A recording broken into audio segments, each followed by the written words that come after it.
Hello.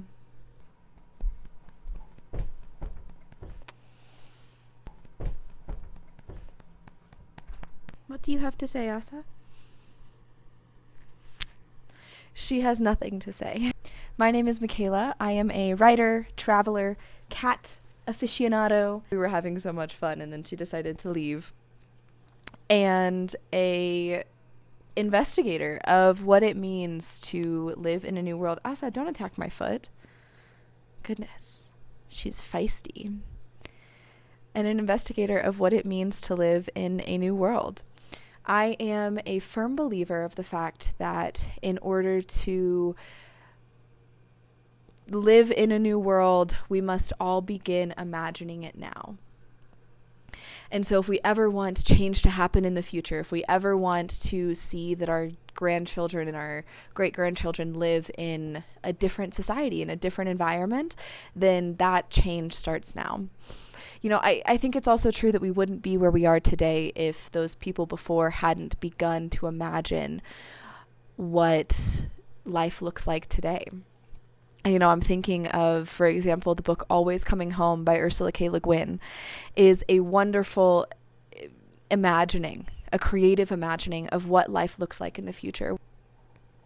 Beginning to imagine these things, beginning to do this work of imagining, of creating, of changing our individual lives every day so that way the world gets a little bit better is something that should be fueled by intention. It's not something that happens on the off chance. I am certain that these drastic changes happen through the little choices that we make every day. One of the little choices that I've been making every day is this choice of choosing to see the world through lenses of gratitude and generosity. When I began to travel in October of last year, when I began this trip of traveling through the American Southwest, traveling through the United States to see the ways in which different people in the U.S. live, to see how, what it means to live in this country from a perspective that I've not really had, expanding my horizons, expanding my perspectives. I was intentional about choosing two words that would guide me throughout my journey. Those two words were gratitude and generosity. And I wanted to make sure that as I was moving through the United States, as I was moving through this country, as I was moving on my travels, I wanted to make sure that I had some key aspect that I could tap into when I felt lost, when I felt like, ooh, what am I doing? Where am I going? What is the purpose of doing all of this? And there were a couple of things, a couple of intentions that I set, but the two main ones were gratitude and generosity. In this adventure of gratitude and generosity, I've been fueled by the concept, by the perspectives presented by two particular people. One is a book called Sacred Economics by Charles Eisenstein. The other is a book called The Serviceberry. And both of these books are incredibly rich in the way that they describe a new economy. Right now we live in an economy that is profit-based, capital-based. One might call it capitalism. But these books are evaluating a different economy, and both of them are evaluating the concept of what is called a gift economy. And now these are economies that have existed in human society previously. We have existed with gift economies, with large, complex structures of gift exchange and some form of social obligation to give gifts to others. However, in our current society, the popular Western way of understanding economy, exchange of goods and services, there is very little place for gifts. Aside from Christmas and birthdays and maybe weddings and special occasions, there isn't a lot of societal and social obligation placed on giving gifts to others. Certainly not like the structures that are described in both of these books that I've been reading. It is for this reason that gratitude and generosity have become the lenses through which I want to view the world. I am a firm believer in the fact that if we don't allow ourselves, if we don't focus on the thing that we want to see, then we will never see it. For example, if I'm an artist, if I spend 4 hours staring at a blank canvas and transforming that blank canvas into this kaleidoscope of color, form, and texture, then I am much more likely, as that artist, I am much more likely to leave the canvas space and see the world in a different way. The world shifts depending on what we're focusing on. If I am doing architectural drawings, which I do on occasion, I begin to see buildings in a completely different way. I begin to see structures and lines and shapes and symmetry. If I take the time to think about psychology, I see the world in a different way. So on this trip, I wanted to put on the glasses of gratitude and generosity. So for those of you who don't know, I have 2 videos that I post a week. I post a writing and a reflection on that writing. I do it reversed, however. So the reflection comes on Thursdays. Today's Wednesday. I'm recording the piece. I'll edit it tonight. I'll post it tomorrow. And then I will finish that writing hopefully by Friday, maybe Saturday. But then on Sunday, I record a reading of the piece that I've been working on throughout the week. So this reflection today is actually a reflection forward for the piece that will be released here on YouTube on Sunday. So if you're interested in catching that piece, I recommend checking my Substack on Friday. That link will be in the description down below, or following my channel and turning on those notifications so that way you can see when that piece comes out on Sunday. This piece that I'm writing this week is a reflection on gratitude and generosity. At Thanksgiving, I tried to write a piece on gratitude and generosity. I tried at Christmas time. I've been trying to write about this thing that I've been trying to focus on for the last 3 months, 4 months almost, and I have failed. I have not been able to write a piece on gratitude and generosity. And then last week, as I was reflecting on my American Dream piece that I posted last week, it hit me. Oh my goodness. You can't write a piece on gratitude and generosity if you're being ungrateful for the things that you've received in this world. And so I had been trying to write this piece on gratitude and generosity from a perspective of the things that we're not doing correctly, right? Like the ways in which Thanksgiving has become this capitalist marketing hellscape, the ways that the day after Thanksgiving we consume and consume and consume and consume, and on Thanksgiving we consume and consume and consume and consume, and there is very little thanks going around. So I realized that I can't write from this perspective of no, because I do the same things. And so instead, as I've put on these glasses, one of the things that I really noticed was that I must train myself to write from the perspective of the world that we will live in.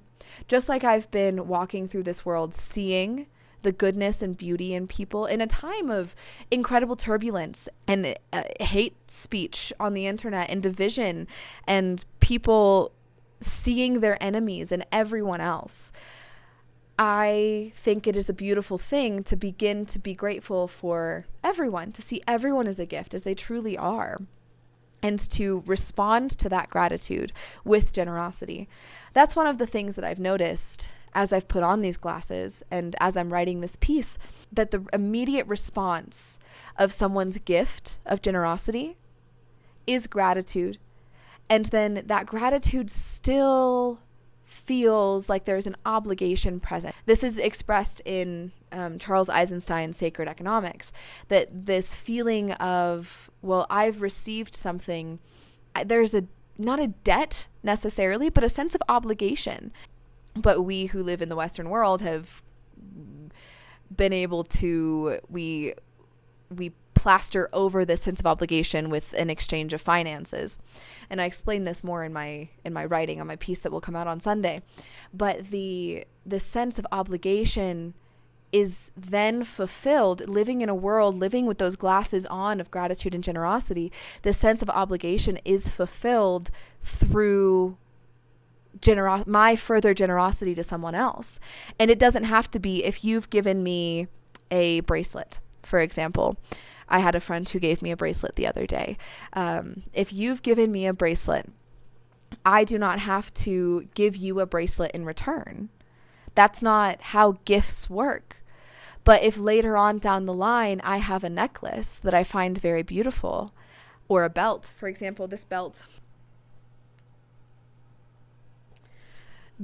was a gift from a woman in a town called Madrid here in New Mexico. Madrid, not Madrid. As someone who lived in Spain, it's very confusing. A woman here in Madrid in New Mexico who saw this outfit that I was wearing and said, I have a belt that is perfect for that. And she just gifted out of her own spirit of kindness. She gifted me this belt because it didn't fit her. And so she decided to pass it on to someone else. I have taken that gratitude, that sense of gratitude, and I have placed it into my own impetus to act generously to other people.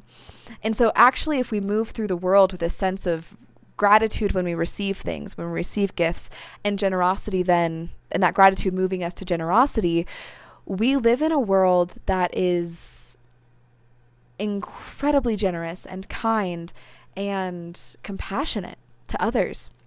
And that's the world that I want to see. So traveling through the United States with a sense of gratitude and generosity, I realized that I can't write from a state of ingratitude, from a state of, well, you should not do this because of these reasons. Because I myself am still learning what it means to be grateful, and truly gracious to others.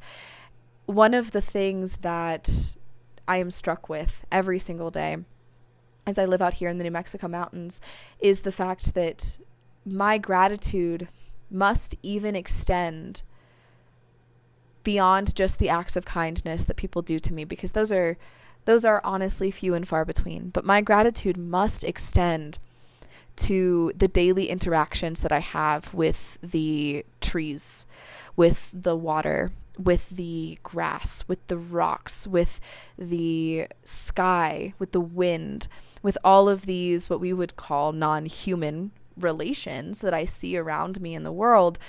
I must be grateful for them because they've given such a gift. And there have been days where I sit and I watch the sunrise, and I haven't felt anything while watching the sunrise. I'm capable of watching the sunrise with a dead heart. And then I notice the trees are moving. The trees block the wind. I feel the wind. I see the sun. I look up and I see the bursts of cloud in the sky. I hear the birds.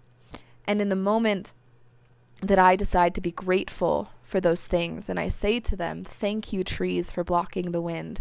Thank you, sky, for rising every morning. Thank you, birds, for flying in the air and making your songs. In the moment that I'm capable of being grateful for the things around me, the world becomes ever more magical. As we evaluate the ways in which we can change our perspective, reflecting back on my writing from last week, this concept of there is always a thing in our life that we can make better by small intentional movements and small intentional change.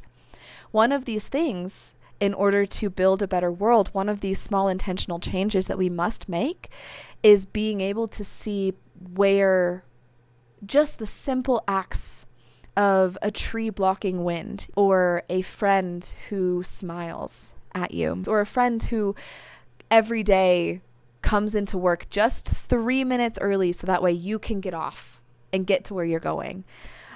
These small acts of routine generosity that we have for our community, seeing these things in the world, beginning to tune our attention, tune our eyes to see what is hidden.